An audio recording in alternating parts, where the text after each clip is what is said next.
Well, thank you, Sam. It's a great pleasure to be here at Yale, and to be with all of you fellow teachers, and we're all in this kind of same thing together. And yeah, I mean, the connection with India, Sam mentioned this, or I mentioned it, Sam says that I might remind all of you if you don't happen to know. Yale University was established by Elihu Yale, who was the governor of Madras, India, in the early 1600s, around 1638, something like that. He establishes Yale University, names it after himself, shamelessly, after having spent a career of kind of milking the profits out of India from East India Company. To kind of atone for that, I think, he established a university. So there's a connection with Yale and India that goes back several centuries. And that itself is fascinating. But the story of Islam in India, which is what my particular interest is, as Sam mentioned, I lived 2 years in the Peace Corps in Iran, and I made a very important, lucky trip to India while I was in Iran. I had already learned Persian, and so I was already kind of, and I'd already spent a year living in Tabriz, Iran, and I became kind of sensitized to Islamic culture, Persian culture. And then I go to India, and I thought India was all Hindu. That's all, that was my sense. All the textbooks kind of said that's what I didn't expect to find such a profound influence of both Iranian and Islamic influence in South Asia. And in a sense, my whole career has been trying to kind of work that out. You know, how did Islam become so deeply invested in and sink such deep roots in this very different culture, this Hindu-Buddhist culture? This is back in the 60s when I made that trip, 63 to be exact. And I look around and I see this architecture that's clearly looks like Isfahan. You know, anyone who goes to the Taj Mahal, bang, and you realize these were Persian architects. You look at the script of Urdu, it's Persian script. You listen to music, yeah, you look at the clothing, then you begin to learn vocabulary, it's all Persian. Not all of it, but a lot of it. And so this whole connection between Iran and India, these two powerful civilizations, and the religious component, Islam and the Hindu, Buddhist, Jain traditions of South Asia, and how they interact has been a fascinating question that I'm still kind of trying to sort out. Just to kind of heads up, a couple of major books that I wrote them on the board. I don't have any handout, I apologize for that. But here are some books that I think are really leading books to give a general survey of Islam in South Asia. Francis Robinson, an Englishman, has got a number of books. His book, Islam and Muslim History in South Asia, is a classic, Oxford 2000. Carl Ernst writes a lot on Sufism, and I know you've been reading and hearing a lot about that. It's a major story here. A book entitled Eternal Garden, Mysticism, History, and Politics at a South Asian Sufi Center. It's a very important and very accessible study. All these are, I hope. I edited a book called India's Islamic Traditions. Came out in 2000, and that's a series of essays written by scholars coming from different perspectives who are collectively trying to understand, you know, what kinds of traditions, literary, artistic, historical, legal. There's a whole range of things that one can talk about, and that is historically oriented from 711 to 1750.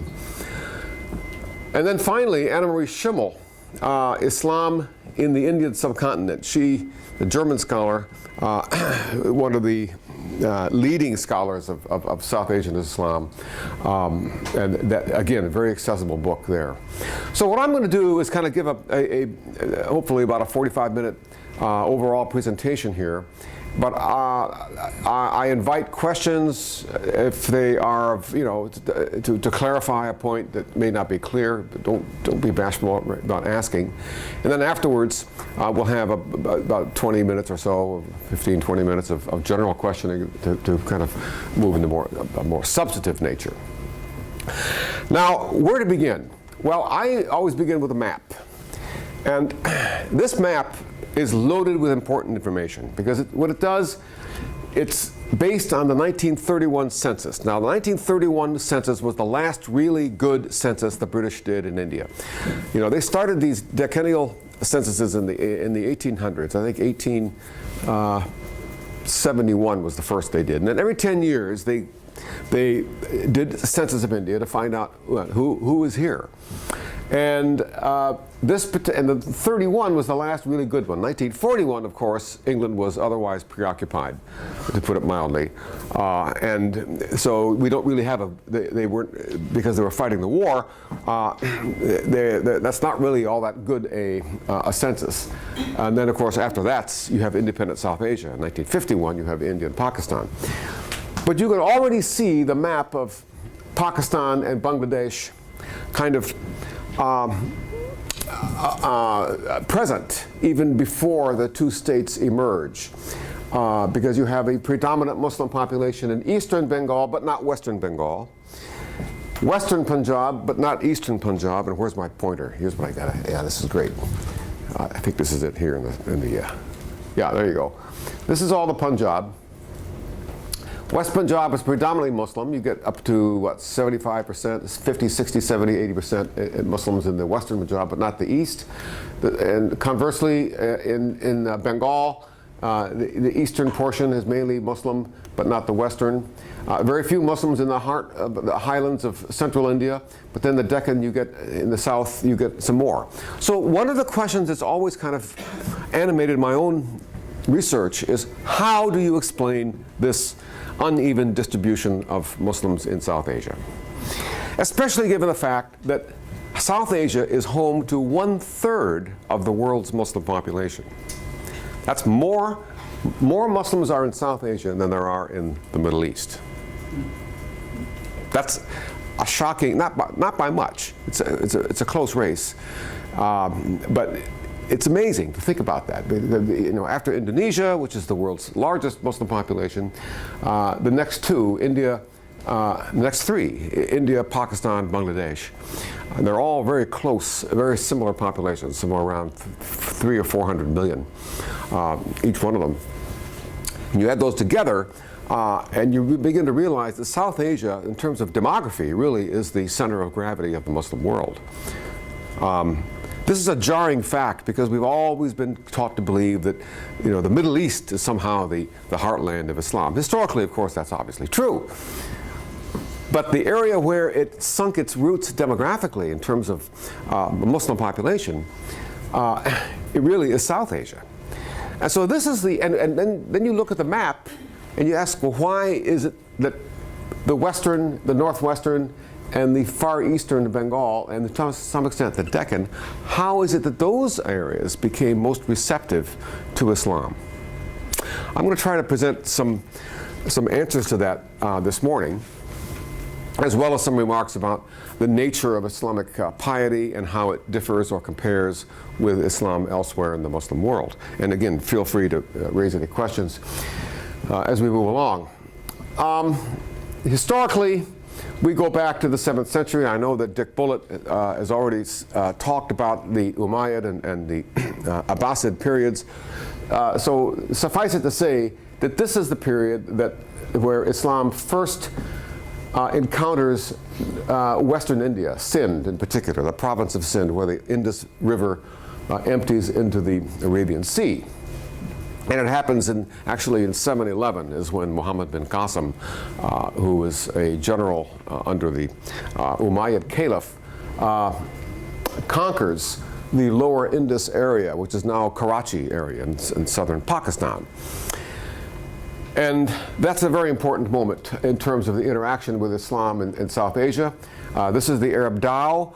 These are the vehicles that were, and they have, by the way, these haven't changed in about 1,000 years. I actually sailed on one of these across the Arabian Sea. They still make these things in India as well as East Africa.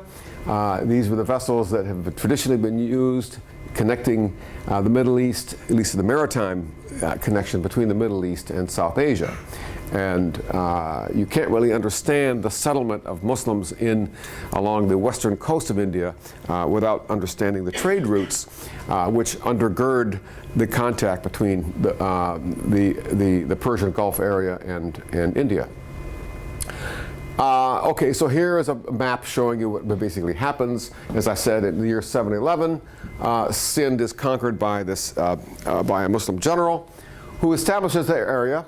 Very briefly, several important legacies I want to just briefly mention. Juridically, in terms of law, very significantly, Muhammad bin Qasim, the conqueror of Sindh, ruled that Hindus and Buddhists will be treated as zimmis, which is to say, people of the book. Now that might be jarring itself, because we think, Islam understands itself as, a religion of the book being obviously the Torah and the Gospels, as well as the Quran. The Quran is simply a restatement of these earlier attempts to get God's message through to the people. So it's easy to imagine how Jews and Christians are already included in this larger category of people of the book. But what do we say about Hindus and Buddhists? The ruling that Indians would be juridically defined as people of the book means that already there is a stretching of the idea of book, which is to say, administrators, governors, the very first governor, Muslim governor, Arab governor in India was accommodating himself to the reality that we're a thin ruling class. We need to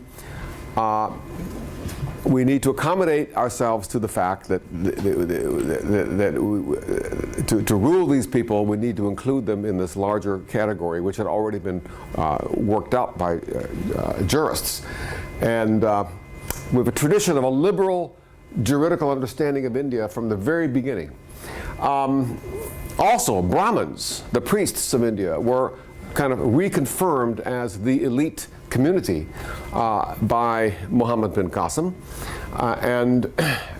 So there was no effort, in other words, to upset or transform the social order. Rather, the first Muslims in India were there. They understood their mission as being to kind of confirm the existing social order, which is to say, to confirm the caste system.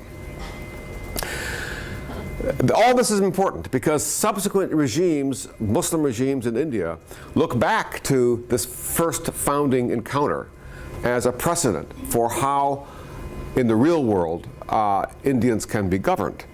Because obviously Muslims were, as a ruling class, a very thin, tiny minority among a vast sea of non-Muslims.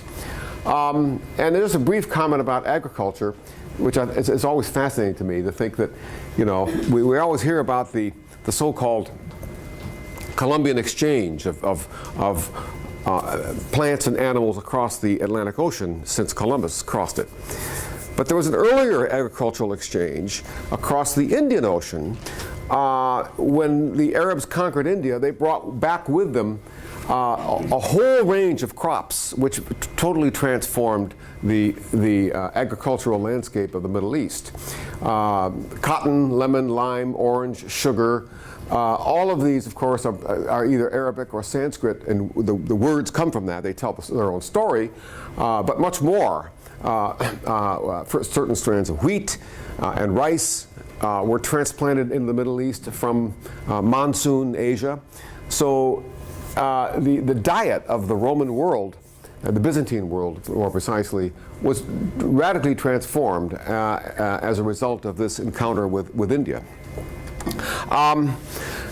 The Abbasid period sees a kind of a withdrawal beyond the Indus River from 1750 to 1258.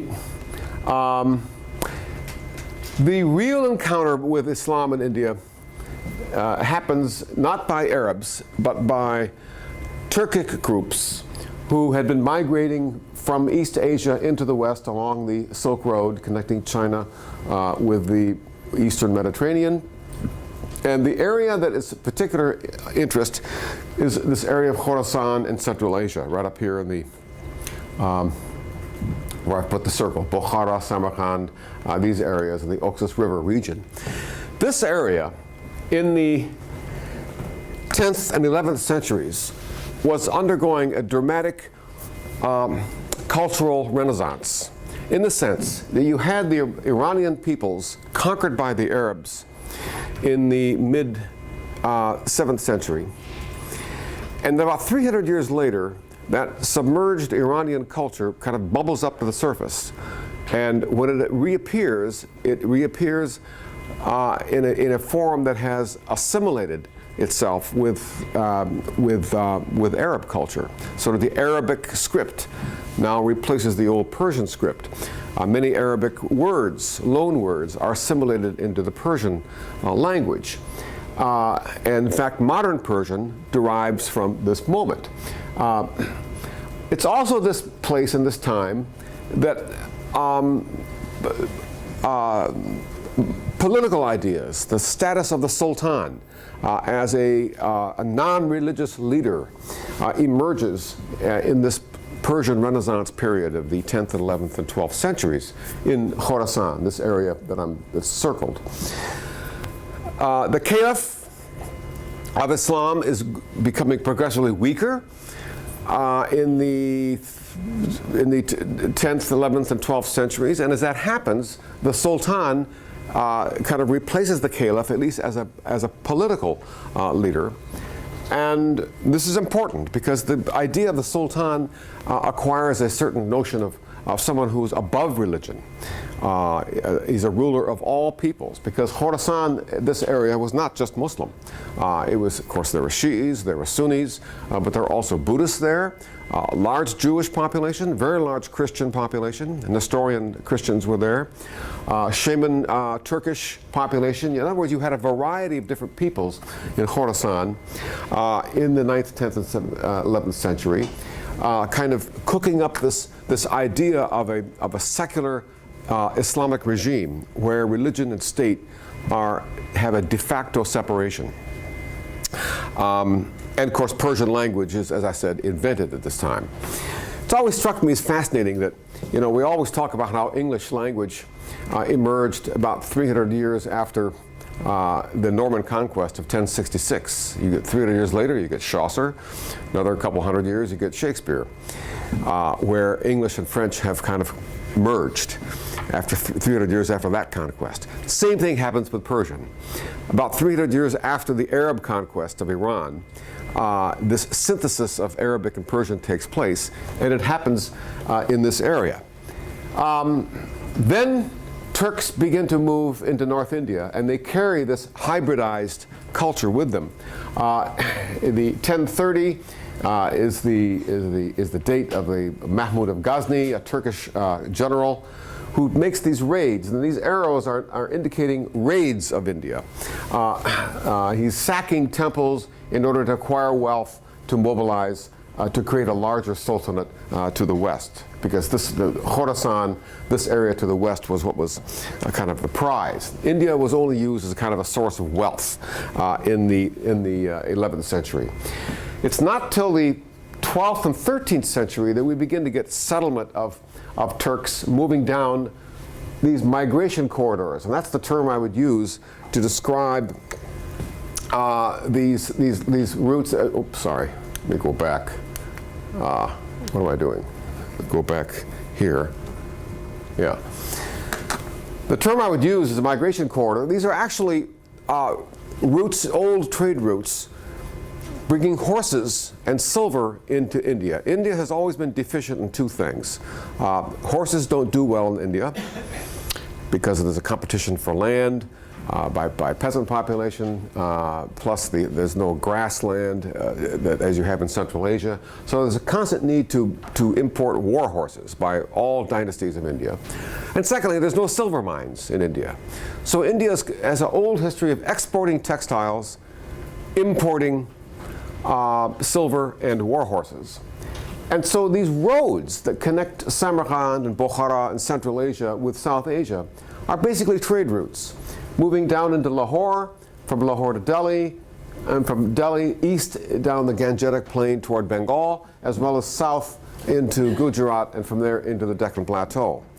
And these migration corridors, while they're commercial, they are also, let me go back to that. Oh yeah, they are also important because they facilitate the migration of large populations who are being moved out of Central Asia because of the Mongols. And when this happens, now we get a true Turkish kind of Muslim population migrating into India. Delhi becomes filled up with populations of transplanted immigrants who are fleeing the terror of the Mongol invasions of Central Asia. And when they come, they arrive with a sense of authority that's already been kind of worked out in that Persian Renaissance. This very crude kind of mapping is what you see on coins that were minted in this period, where you have a statement of the credo of Islam: there is no God but Allah, and Muhammad is his prophet. Then the name of the caliph will be on one side of the coin, the sultan will be on the other side of the coin, and the son of the sultan is oftentimes as well on that coin. And so you have this kind of downward flow of authority that has become already established in the way coinage was made by the 13th century. But when the first Turks actually conquer North India, now I'm going to show some coins here to illustrate, again, this theme of accommodation. I mentioned already how Muhammad bin Qasim ruled that Hindus and Buddhists of Sind were people of the book. That's basically reckoning with the reality that we need to accommodate ourselves to this large non-Muslim population. So what do? We call them people of the book. When the first Turkish conquerors take North India, they basically take over the existing format of coinage. So here are Indian coins that go back to the mid-1700s under the Hindu Shahi dynasty, where you have on one side a horseman on the left with a spear in his hand, and on the other side of the coin you have a bull.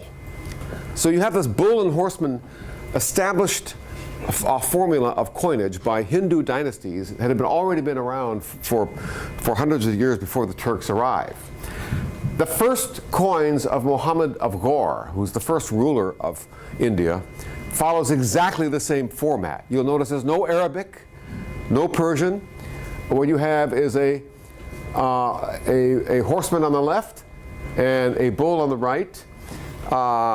Extraordinary example of how the Turkish rulers are of necessity having to accommodate themselves to the existing reality. That bankers, money lenders will only accept coins which they recognize. If you throw a coin at them with Arabic on it, which nobody can read anyway at this early stage, it's not going to be accepted. So what you do is you mint coins which will be accepted. The point I'm trying to make is that Muslim rulers, again, were having to adjust themselves to this reality. Here is another coin, a Rajput coin. The Chauhana Rajputs were the last great Indian dynasty of North India before Turks conquered them. And their coins had on one side this image of the goddess Lakshmi, a famous goddess of wealth, and you see her there. The kind of Indian beauty of the 12th century on the left, and on the right you have the name of the Chauhana Rajputs in Devanagari script, the Indian script. And then what happens when Muhammad of Ghor shows up? Behold, all that you've heard about, Muslims not having images on their coins. Forget that. This is reality. We are accommodating to the reality. We need to have coins which the Indian bankers will accept. We need to have coins that are already familiar. Otherwise, what are we doing here? So Muhammad of Ghor starts minting coins with Lakshmi on the one side and with his name in Sanskrit, Devanagari script, on the opposite side. Pragmatism is overcoming ideology, quite obviously. And yet, look at this double game that Muhammad of Ghor, the first Turkish ruler of North India, is playing. He's ruling both Afghanistan and North India. The coins that are minted for circulation in Afghanistan follow the traditional classic Arabic formula. And you'll find this would have circulated anywhere in the Muslim world. And it has all the formula I talked about earlier, where you have God, Caliph, Sultan, son of Sultan, is downward authority, all in Arabic. There's no imagery, no images, nothing like that at all. But the same Sultan at the same time is minting these coins in India. So I think this is a fascinating point illustrating this whole idea of the need to accommodate politically with this reality. The Turks were ruling this area in North India in the 13th century. This is more or less the extent of their rule.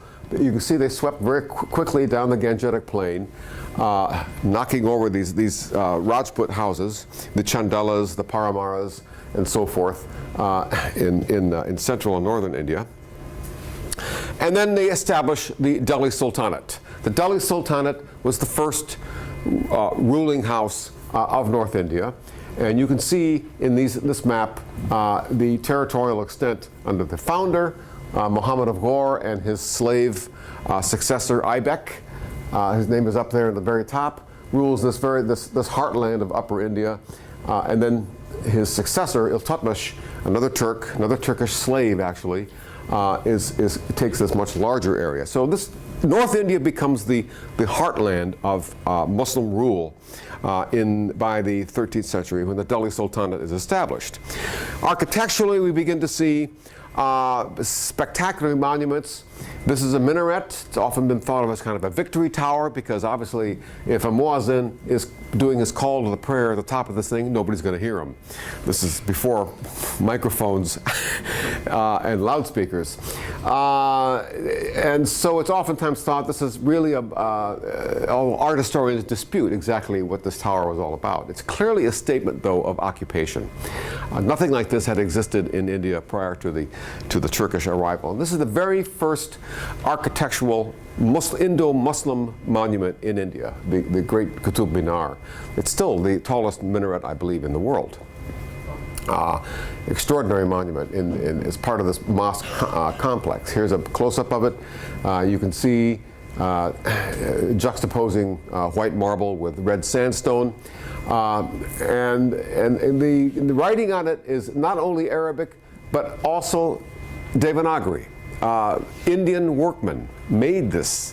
They used local workmen, and we actually find on this tower invocations not to Allah, and not only to Allah, but also to the patron god of craftsmen among the Hindus. So it's a remarkable kind of monument. It's not just to Islam, but also to the workmen who were building it. It was made of recycled columns from either Jain or Hindu temples, stacked end on end to give them greater height. You can see there's one column here, and then a second one is stacked above it. So you have these large, very high enclosures for prayer halls in this mosque. And but behind all this is the larger story that I want to just briefly touch on, is the Mongols were really the force that were pushing all this process in India. The Mongols, of course, have swept across from China in the 13th century. Of course, they succeed in conquering China. They never conquer India. They can't get beyond the Hindu Kush area. Now, that's important. Genghis Khan himself was knocking at the door of India in 1221 or 1231 when he was there, but didn't make it through. The fact that the Mongols were unable to conquer India meant that India became understood by all these migrants who were pushed out of Central Asia, fleeing the Mongol terror. They began to see India as the true heartland of Islam, especially after the Mongols proceeded to demolish Baghdad and overthrow the caliph, indeed abolish the caliphate. So and of course that would be tantamount to having Rome totally destroyed by the Vandals, which of course partially did happen, and Christianity thereby understood as literally wiped off the map. So for these people who are fleeing the Mongols, India became a refuge zone. For them, pagan did not really mean Hindu, it meant Mongol.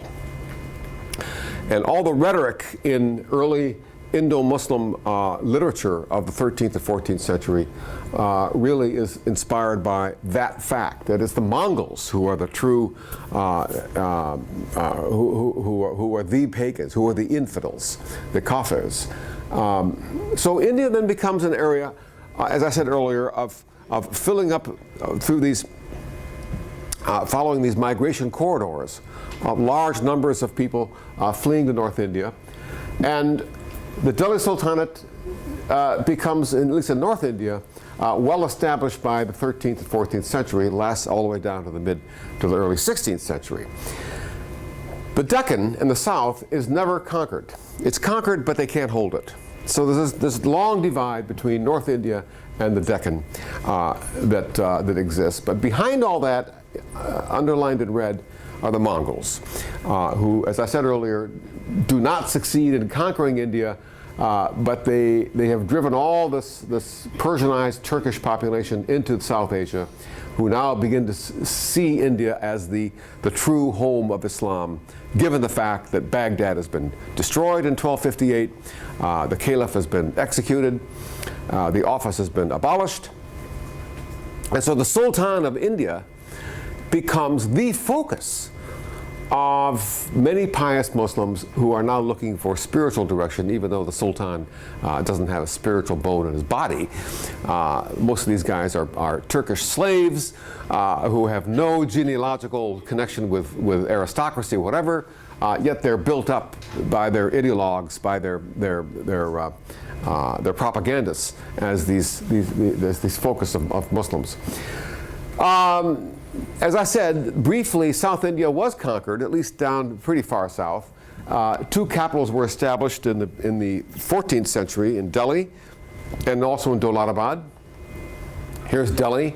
This is 13th century Delhi, which still looks like this today. These are the ramparts of what they call Tughlaqabad.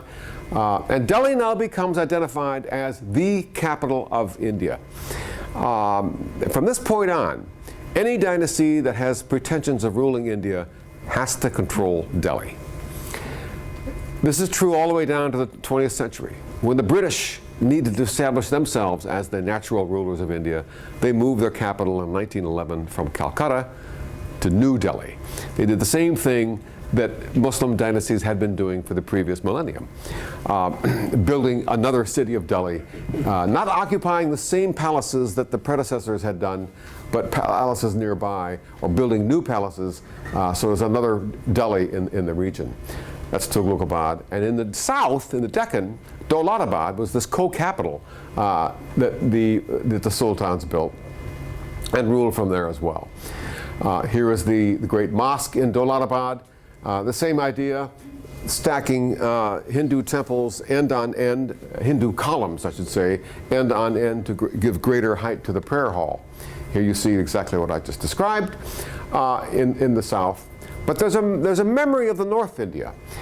Here we have the corner of the Dowlatabad Mosque in the south, and it is kind of a visual reminder of the Qutub Minar in Delhi.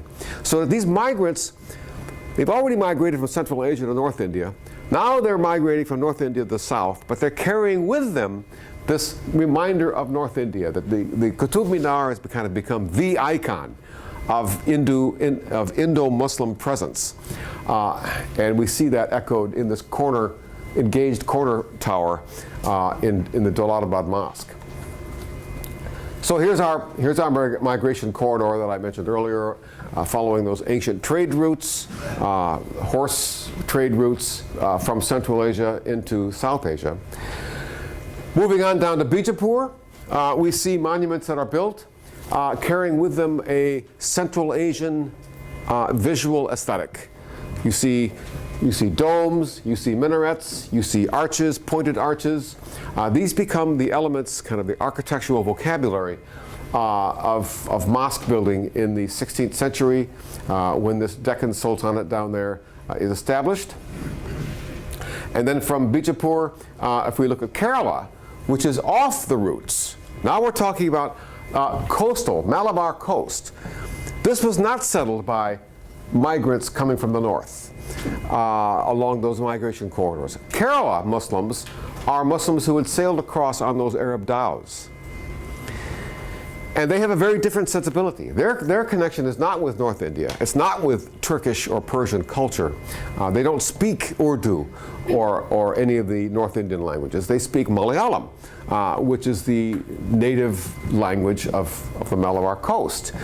And what's striking is that when we look at their architecture, you do not find arches, pointed arches. You do not find domes or minarets of the kind of standard vocabulary of North India, but rather you find these wooden roof kind of layers like a wedding cake, which in fact imitates the same vocabulary of Hindu temples.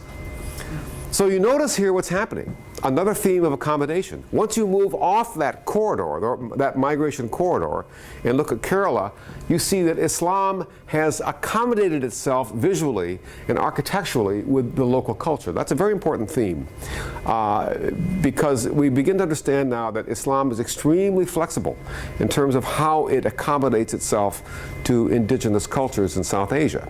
And this is something you can, oh, question, please. Just if we could get the name of the previous... The previous slide, yeah, this is the Mishkal Mosque, built in 1510. It's been rebuilt but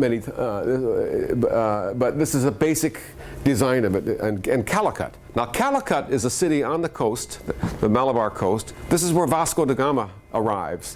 When Europeans first connect Europe through maritime routes in 1498 is when Vasco da Gama succeeds in doing what Christopher Columbus failed to do, which is to reach India. 6 years later he does it, of course. And Calicut is a major center of the pepper trade. And this was where, and cardamom, and all these spices of South India were flowing out into the Indian Ocean world through the port of Calicut. It was a major metropolis. And this is the Great Mosque of Calicut. And as I said, this is the architecture basically is using the same vocabulary that was already familiar to the people of Kerala. If we talk about, never mind Kerala, let's go to Bengal. Bengal is also an area that's very far from these routes, these migration corridor. Now we're at the very end of this Indo-Gangetic plain in far eastern India, and what we find here is mosques appearing with distinctive characteristics. You have terracotta panels on the walls. You have a curved cornice, which is the classic design of the Bengali village hut. Our word bungalow is derived from the word Bengal, which is the Bengal style, which is a curved, made of thatched and bamboo.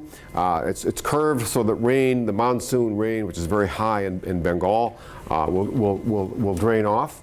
So this idea of a curved cornice is a very Bengali phenomenon, as well as the terracotta panels on the front. It's all brick. There's no marble or granite or hard stone in Bengal. You build everything of brick. And what's extraordinary about this monument is if we compare it with temples of Bengal, lo and behold, we find the same architectural vocabulary. We have terracotta panels on the front. We have the curved cornice, which is derived, again, from this kind of vernacular vocabulary of village Bengal. And so that in Bengal, as in Kerala, what we see is that the form in which the mosque appears is thoroughly invested in local culture. The Bengalis have borrowed from the Bengali vocabulary. Bengali Muslims are using the same vocabulary in eastern India, and again in Kerala, the same kind of thing operates for there. I could make the same statement about the Tamil area in the southeast coast, in Orissa. The point is that when we move away from this kind of central, this migration corridor going down the spine of South Asia, then we see much more accommodation to indigenous culture. Tamerlane invades India in 1398-99, He dies in 1405. He does not stay to rule India, but his base is at Samarkand, Timur is. But he shakes up North India in the sense that he destroys Delhi.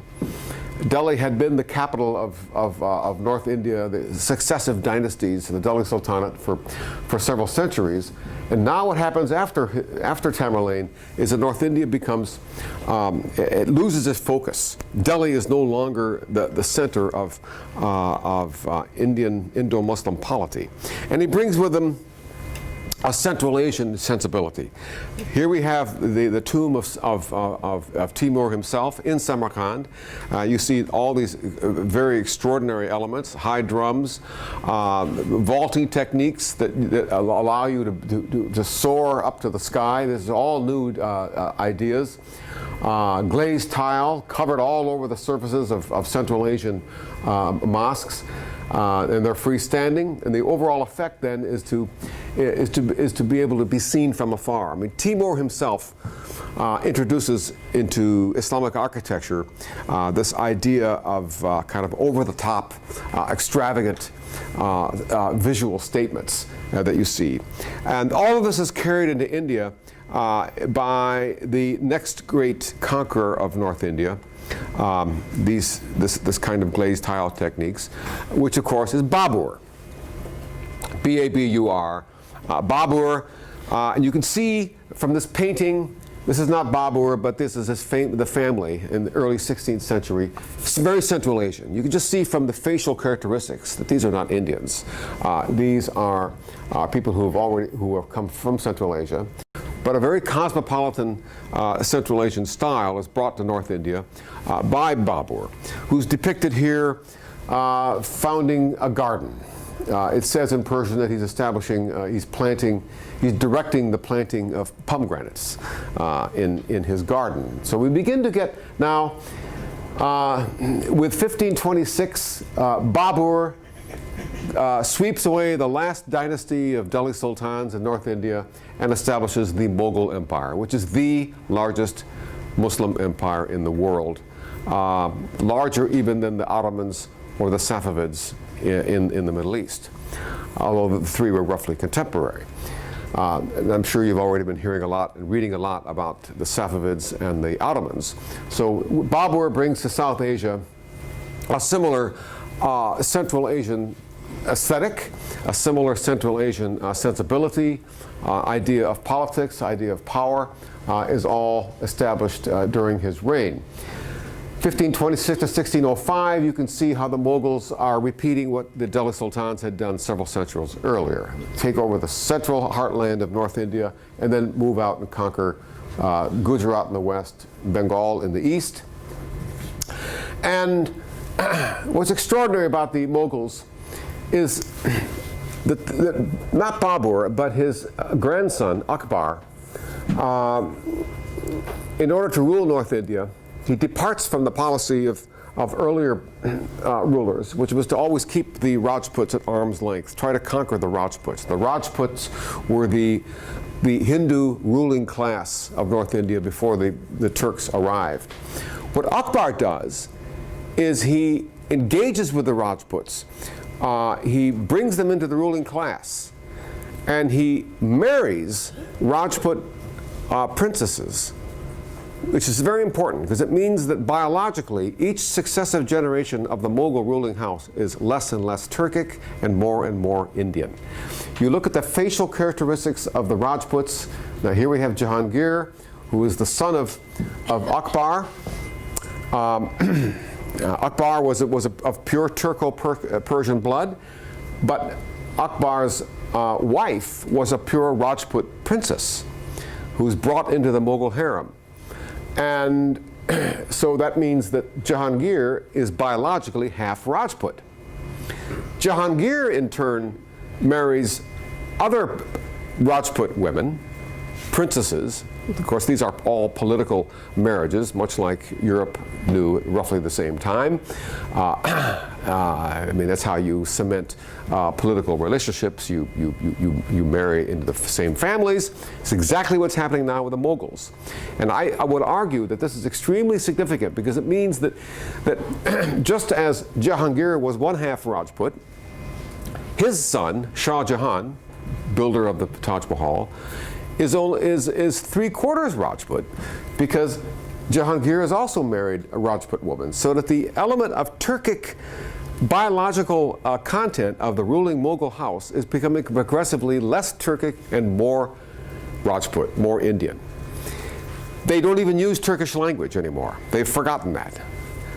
Persian is still patronized as the language of rulership, but at home they're speaking what we would now recognize as Hindi, or Hindi Urdu. It's the same thing, different script, but the point is that what was known as Hindavi, or the local Indian language, was now assimilated into the court, so that the Mughals, we can call them Muslim, but really they are becoming North Indian. It's another example of accommodation to North Indian culture. And his son, Jahangir's son, Shah Jahan, builds, of course, the most spectacular monuments that are familiar to many of us. Any visitor to India, I mean, this is the most extraordinary building in New Delhi. In Old Delhi, I should say. Shah Jahanabad means the city of Shah Jahan, king of the world. And this is, of course, the building from which Jawaharlal Nehru read off the Declaration of Independence for India in August of 1947, standing up there at the top. So this has become, again, the symbol of Indian rulership. I mean, Delhi had always, as I mentioned earlier, been the center of Muslim power in India, and now it's interesting that even though the British had already built New Delhi, only 5 miles away from this monument, Nehru is announcing the proclamation of independent India from this monument, meaning he's identifying himself not with the British, but with the Mughals, who had already become Indian, where the British never did, of course, in ways the British couldn't do. So Shah Jahan then is the patron of these monuments, which we all identify as kind of the classic statement of India itself, the icon of India. As I mentioned earlier, a perfect transplant of Iranian architecture. Again, Delhi is on that, and this is Agra, of course, just 100 miles southeast of Delhi, but it's on that corridor. That corridor of Persian architecture, that migration corridor from Central Asia into the heart of India. So we see here an exact replica of the finest Persian aesthetic reflected in the Taj Mahal. But not just the Taj Mahal, but other great monuments of the north, the Great Mosque in Lahore, again, sandstone and white marble, red sandstone. In the south of the Deccan, we get Timurid or Central Asian motifs again, the glazed tile. You see here the glazed tile, the minarets are really, this could appear anywhere in Central Asia. Again, these are essentially transplants from Central Asia into India, unlike those Bengali or Kerala mosques that I showed earlier. Sufism, I know you've read a lot about that, because this goes back to the question of how Islam accommodates itself to India. The Quran, here's a central paradox. The Quran, you know, was written in Arabic. In fact, there's a famous ayah or statement in the Quran where Allah says, "We have created an Arabic Quran so that you might understand." The assumption behind that statement is that the Quran is addressing an Arabic-speaking population. And of course, for centuries and centuries, there was a kind of a prohibition against translating the Quran out of Arabic into any other language. So the question becomes, and we go back to the central paradox, how does India, where Arabic is not spoken, how does the Quran communicate? How is the Quran mediated to a non-Arabic speaking population? And I want to close with a few comments here about how that paradox is overcome. Because it really goes to the heart, I think, of understanding Islam in South Asia. How does Islam, why is it that South Asia is the demographic heartland of the Islamic religion? Not Middle East, but South Asia, when this is a non-Arabic speaking area? That's the central paradox. One of the answers is that whereas the Bible, of course, is freely translated out of Hebrew and Greek into Latin, into all the vernacular languages with the Reformation, this does not happen with the Quran. So we need to redefine our understanding of translation. We do not find a translation is not just a word-by-word translation of meaning from Arabic into other languages. Rather, the word translation needs to be understood in a much broader kind of metaphorical sense. You have commentaries of the Quran, which are written in vernacular languages. You have histories of the Prophet Muhammad and the other prophets of the Quran written in vernacular languages. And it's these Bengali or Tamil or Kashmiri commentaries on the Quran or histories of the prophets. These are written in local languages, and each one of these becomes a way of transmitting Islamic ideas into vernacular culture. So even though the Quran is not translated word by word into vernacular Bengali or Hindi or Kannada or Telugu or any of the other languages, it is through other media that Islamic ideas are mediated into a non-Arabic speaking people. One mechanism is through the great Sufi shrines that are built in the Punjab. Now this is in Multan, now in Pakistan, in the great province of Punjab. The sultans in the 14th century of Delhi would patronize popular Sufi sheikhs for simple political reasons. These Sufi sheikhs are already popular. Their shrines are great kind of like magnets, attracting hundreds and thousands of people, both Hindus and Muslims. So what the Sultan does, in order to kind of curry the favor of local populations, is to build these magnificent monuments over the grave sites of very popular sheikhs. You know, it's like American politicians going to Hollywood and currying the favor of movie stars. You need to sink your roots in the local population. You identify who are the people that are locally understood as charismatic and powerful. We're going to get on their side. So as a political statement, what the sultans of Delhi are doing is, by patronizing these great Sufi shrines in Western India, they are plugging into an existing a network of piety, namely Sufism. And so throughout present-day Pakistan, we find these extraordinary monuments. I mean, look at the tile. Again, it all echoes Central Asian aesthetic that I already showed. You can see that reflected here very clearly. But look at also what you see here. These are all graves of people who want to be buried near the site where this particular sheikh was buried, which is, of course, the heart of the whole monument. So in Western India, what you have is a phenomenon of these great shrines that are kind of like magnets, patronized by sultans. They're the ones who write the checkbook. They support it. They pay the bills. And so you have this kind of connection between local piety and political power. It's visually very dramatically seen in these shrines. These are shrines of the Deccan. Same idea. The sultans would have patronized these monuments. Again, in the Punjab, you have these large shrines made of pure marble, again patronized by the sultans of Delhi.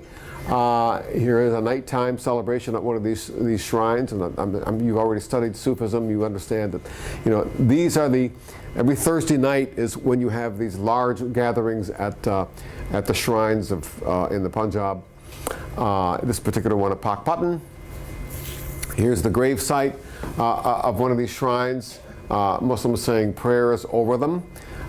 Here is another the tomb of a Shah in Sindh. And I just want to draw your attention to one thing about this, which is the presence of this object here, which of course you can easily recognize as a crown. The crown symbolizes the fact that in Sufi thought, the real sovereigns of the world are Sufi sheikhs, who simply kind of designate sultans to be their caretakers, who do the messy business of revenue collection, administering justice, raising armies, taxation. They do all that. But the real sovereigns of the universe are Sufis, who, quote unquote, appoint the sultans to rulership. And so there's this fascinating kind of tense relationship between political power, sultans, and Sufi sheikhs. They both claim sovereignty, but in different ways. The sultans are out there fighting their battles, collecting taxes, and all the rest of it. But they also used Sufis many times to serve as in their coronation ceremonies. It's Sufi sheikhs who actually put the crown on their head, because it's understood in the Sufi discourse that Sufis are the real sovereigns of the world. And you see that echoed here in this tomb, where we have an actual crown. And of course, many Sufis bear the name Shah, which means king in Persian. This particular one is Shah Mardan Shah. He's got the word twice in there. King. Shahinshah, king of kings. So there is that connection. So we go back to this map, which I began with. And I want to simply make one quick point about, again, trying to explain why it is that the eastern Bengal and the western Punjab are the areas where we have the predominant Muslim population. If we look at a distribution of Muslims in Bengal as of the first census, 1872, we can see that it's the eastern half which has the highest population, up 70, 80%, as high as 90 and above in the eastern delta. Whereas the western delta, which is where the Calcutta is the western side, it's mainly Hindu. And if we look at the distribution of mosques, on the other hand, they're all over the delta, but the real heartland is in the west, along the old Ganges River, somewhat more sparse in the east. So you have this kind of paradox where the predominant Muslim population is in the east, but the majority of the mosques are in the west. Now, my own research was really trying to understand how do you resolve that apparent contradiction. What I found squirreled away in record rooms in what is now Bangladesh, eastern Bengal, were these 17th and 16th century Persian records, which basically transferred virgin jungle land, thick forested land, to developers who were required to cut the jungle, bring the land into cultivation, rice cultivation, wet rice, and as a condition for doing that, they had to build either a temple or a mosque, which then became the kind of nucleus of new communities in a region where the population was neither Hindu nor Muslim already. They were practicing kind of local Bengali religious cults in the 16th and 17th centuries. These documents, of which I found hundreds of them, speak to the gradual transformation of land from jungle to rice paddy, because they would actually have pictures of these Bengali mosques. And again, you see the curved cornice. Now, this is not some spectacular monument that would have appeared in inscriptions somewhere. They're made of bamboo and thatching, very simple. But they performed a very important role as being kind of the nucleus of new communities, because there would be a muezzin and the leader of prayer, a khatib who delivers the sermon, and all this was paid for by the developer who got the grant, who was given the land, and as a condition for getting rent-free land, he had to build these mosques or temples. But if the developer happened to be a Muslim, it would be a mosque like this or like that. So that you can see, beginning in the 1720s, the distribution of these, they gradually increase. Each dot indicates where one of these mosques was built. And they get thicker as we move into the 1740s and 1750s, where it's quite dense. This really is the story of the growth of Islam in Bengal. This particular series of maps are based on contemporary European maps of Bengal. The point of it being that if we look closely, the first map drawn by a Portuguese cartographer shows, if I can do it, here we go, the Ganges emptying down by present-day Calcutta. Satgaon is here. So the Ganges River basically flowed in the western part of the delta. By 1615, it splits. Half of it goes down the west, and the other half goes into the eastern delta. By 1760, it's abandoned its old channel down by Satgaon, which is Calcutta here, and the major part of it is going into the central delta. By 1779, the Ganges has linked up with the great Brahmaputra, which goes through East Bengal. The point being that the river system of Bengal has moved from the west to the east. The epicenter of civilization moves with the rivers. And Calcutta and the old part becomes progressively abandoned. Calcutta is today a dying city because the old Ganges River has basically abandoned it. Whereas the eastern delta gets more and more fertile because it's getting more and more fresh water. Now this is important because the area is politically integrated with the Mughals at the same time that these rivers are shifting to the east, meaning that East Bengal becomes the area of agricultural as well as political development. A question, please. What's the influence of people's use of the land around where the river flowed to influence the river's move east? Okay. Is the question, why are they moving east? Yeah.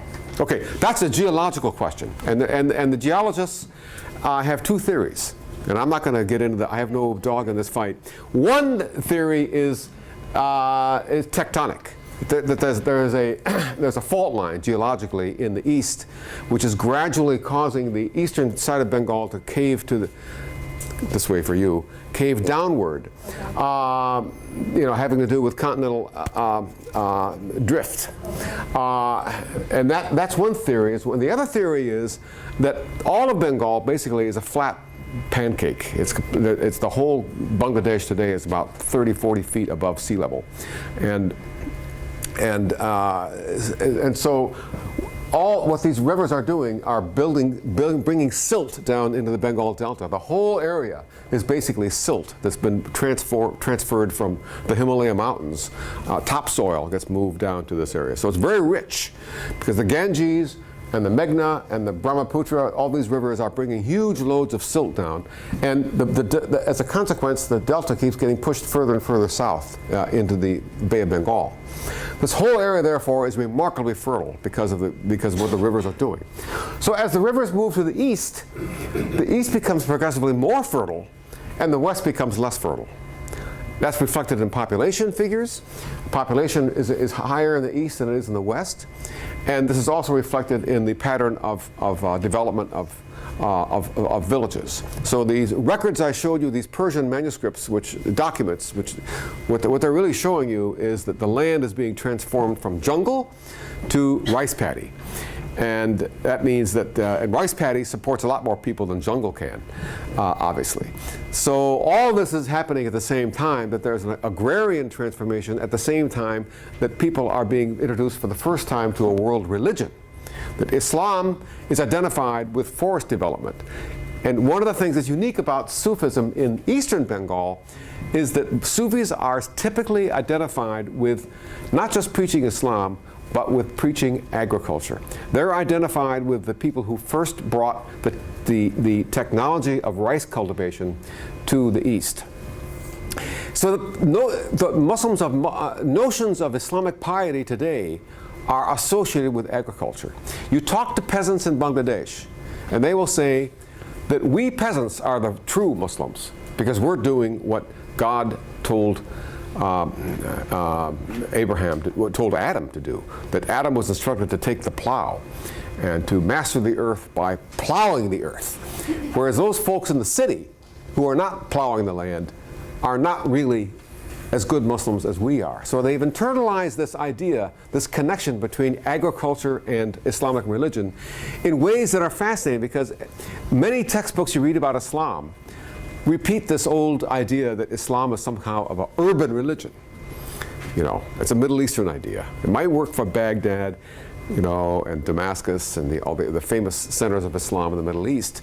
But when you move into the Indian subcontinent, which is monsoon, there the whole thing is inverted, and that Islam is now understood as an agrarian phenomenon. And these saints, these Sufis, are associated with people who bring Islamic piety to Bengal. So I'll close with this image. The Punjab was settled again primarily by transplanted Persianized Turks who have been pushed out of Central Asia by the Mongols, and they bring with them a very Central Asian aesthetic sensibility.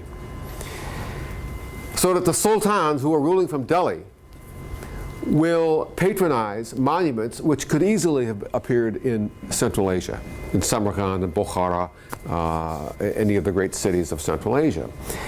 Here you have these powerful Sufi sheikhs who are loaded with barakah or charisma, who are seen as kind of conduits between us humans and Allah. And so people want to be buried there. They go there on pilgrimage. They have hugely important festivals that take place at these great shrines in the Punjab. And so these become the magnets for local populations of people who are not yet Hindu. They're kind of on the way to becoming Hindu, but they're not quite there yet in the 12th century. And so the Punjab has a very different kind of entree into Islam than Bengal. In Bengal, you don't have these great monuments. What you have are simple thatched and bamboo huts, which become the earliest mosques. As I've tried to suggest, we see that already in those documents earlier on. And those are the kind of important ways in which Islam is mediated to a very different population in Bengal from Punjab. One of the reasons that Pakistan broke up in 1971, you know, in 1947 you have two wings, a west and an east. Even though Bengal is more populated than West Pakistan, East Pakistan was always looked down upon as not really being Muslim. These Bengalis, they ate fish and rice instead of wheat and meat, like us Punjabis. And we see the aesthetic style of Bengal and Punjab also very different. So Bengal breaks away from Pakistan in 1971 and establishes Bangladesh because Islam no longer was understood as a sufficient glue holding together these two separate provinces of the state. And I would argue, as you can see here reflected in architecture, that the whole sensibility of Bengali Muslims and Punjabi Muslims is very different, as understood in terms of how they relate to their sheikhs and their mosques.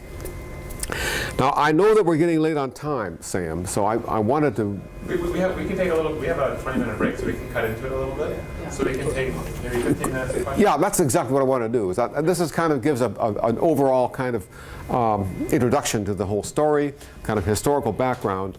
And why don't we do that? Why don't we take questions, and I'd be happy to kind of start this discussion.